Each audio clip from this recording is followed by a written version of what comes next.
السلام علیکم ورحمۃ اللہ وبرکاتہ۔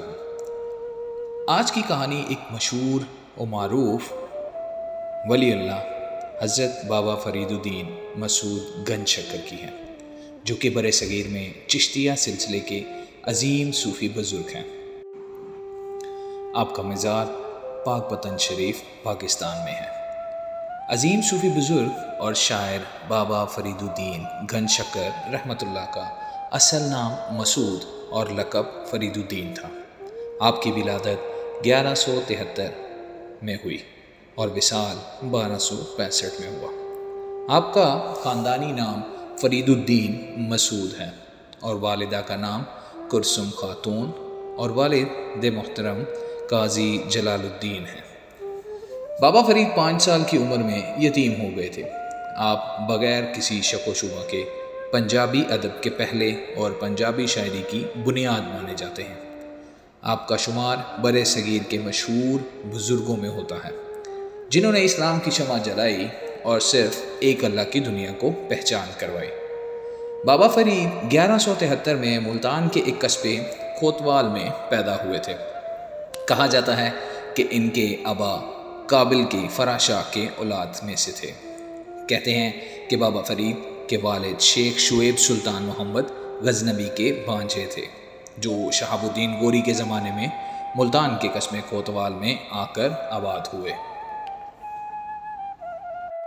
بعض روایات کے مطابق ان کے دادا ہجرت کر کے لاہور آئے اور اس کے بعد کچھ عرصہ قصور میں گزار کر کوتوال چلے گئے۔ کچھ روایات کے مطابق آپ کا سلسلہ خلیفہ دوم حضرت عمر بن خطاب رضی اللہ تعالیٰ عنہ کے ساتھ جا ملتا ہے، اور عزیز الدین اور نجیب الدین آپ کے 2 بھائی تھے۔ آپ کی والدہ ماجدہ کلثوم خاتون نے پہلی بار بابا فرید رحمۃ اللہ علیہ کو نماز پڑھنے کی تلقین کی تو کچھ اس طرح سے سمجھایا: جب چھوٹے بچے اللہ کی عبادت کرتے یعنی نماز ادا کرتے ہیں تو اللہ تعالیٰ انہیں شکر کا انعام دیتے ہیں، اور جب بڑے ہو جاتے ہیں تو دوسرے بڑے اور مزید انعامات دیے جاتے ہیں۔ بابا فرید رحمۃ اللہ علیہ جب نماز پڑھتے تو کلثوم خاتون چپکے سے ان کے مصلے کے نیچے شکر کی پڑیاں رکھ دیتی، اور بابا فرید رحمۃ اللہ علیہ وہ شکر کی پڑیاں انعام میں پا کر بہت خوش ہوتے۔ یہ سلسلہ کافی عرصہ تک چلتا رہا، یہاں تک کہ ایک مرتبہ ایسا ہوا کہ کلثوم خاتون شکر کی پڑیاں رکھنا بھول گئیں، تو اگلے دن اضطراب سے پوچھا: اے فرید الدین مسعود، کیا آپ کو کل شکر کی پڑیاں مل گئی تھیں؟ تو بابا فرید نے ہاں میں جواب دیا۔ تو کلثوم خاتون نے اللہ عز و جل کا شکر ادا کیا کہ ان کی لاج رہ گئی، اور اس بات پر خوش بھی ہوئیں کہ اللہ عز و جل کی طرف سے انعام دیا گیا۔ تب انہوں نے بابا فرید رحمۃ اللہ علیہ سے کہا کہ اے فرید الدین مسعود، آپ تو واقعی گنج شکر ہیں۔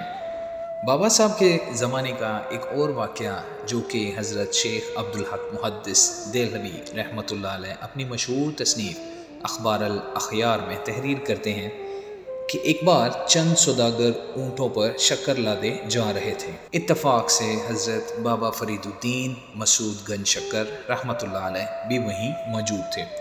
آپ نے شکر کے سوداگروں سے دریافت کیا: ان اونٹوں پر کیا ہے؟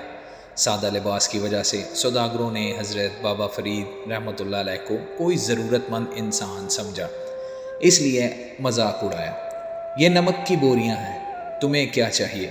حضرت بابا فرید رحمۃ اللہ علیہ نے سوداگروں کی اس طنزیہ گفتگو کا کوئی تاثر قبول نہیں کیا اور نہایت خوش دلی کے ساتھ فرمایا: تم کہتے ہو تو پھر نمک ہی ہوگا۔ شکر کے سوداگر مسکراتے ہوئے آگے بڑھے اور حضرت بابا فرید الدین رحمۃ اللہ علیہ خانقاہ واپس تشریف لائے۔ پھر جب وہ سوداگر اپنی شکر فروخت کرنے کے لیے بازار پہنچے اور بوریاں کھولی گئیں تو سب کے سب حیرت زدہ رہ گئے۔ بوریوں میں شکر کی بجائے نمک بھرا ہوا تھا۔ تمام خریدار ان سوداگروں کو برا بھلا کہنے لگے: شکر کہتے ہو اور نمک بیچتے ہو، کیسا فریب ہے اور کیسا اندھیر ہے۔ سوداگر بڑے بازار میں تماشا بن کر رہ گئے، کسی کی سمجھ میں نہیں آتا تھا کہ شکر نمک میں کیسے تبدیل ہو گئی۔ آخر بہت غور و فکر کے بعد ایک سوداگر کو راستے کا واقعہ یاد آ گیا۔ یقیناً وہ کوئی نیک مرد تھا جس کے ساتھ ہم نے شرارت کی تھی۔ ایک سوداگر نے اپنے ساتھیوں کو مخاطب کرتے ہوئے کہا: اسی کی بد دعا سے ہماری ساری شکر نمک کا ڈیر بن گئی ہے۔ اس خیال کے آتے ہی تمام سوداگر واپس لوٹے اور حضرت بابا فرید الدین رحمۃ اللہ علیہ کی خدمت میں حاضر ہوئے۔ ہمیں معاف کر دیا جائے۔ شکر کے سوداگر بڑی عاجزی کا مظاہرہ کر رہے تھے۔ تم لوگوں نے کیا کیا ہے؟ حضرت بابا فرید الدین رحمۃ اللہ علیہ نے حیران ہو کر پوچھا۔ آخر تم کس جرم کی معافی مانگ رہے ہو؟ حضرت بابا فرید الدین رحمۃ اللہ علیہ اس واقعے کو فراموش کر چکے تھے، اس لیے آپ کو اجنبی لوگوں کی معافی پر حیرت ہو رہی تھی۔ آپ کی بد دعا سے ہماری شکر کا سارا ذخیرہ نمک میں تبدیل ہو گیا ہے۔ سوداگروں نے بیک زبان عرض کیا، مسلمان کسی کو بد دعا نہیں دیتا۔ حضرت بابا فرید الدین رحمۃ اللہ علیہ نے فرمایا، تم نے اپنے دینی بھائی سے مذاق کیا تھا، اللہ نے تمہیں اس کی سزا دے دی۔ ہمیشہ اپنی زبان سے کلمہ خیر ادا کیا کرو، کوئی نہیں جانتا کہ کب قبولیت کی ساعت آ جائے۔ شکر کے سوداگر اپنی اس حرکت پر سخت نادم تھے۔ آخر بابا فرید الدین رحمۃ اللہ علیہ نے انہیں معاف کر دیا۔ جاؤ دوبارہ اسباب تجارت کو دیکھو، اللہ فضل کرے گا۔ جب سوداگر بازار واپس آئے اور ڈرتے ڈرتے بوریوں کے منہ کھولے تو حیرت زدہ رہ گئے۔ تمام بوریاں شکر سے بھری تھیں۔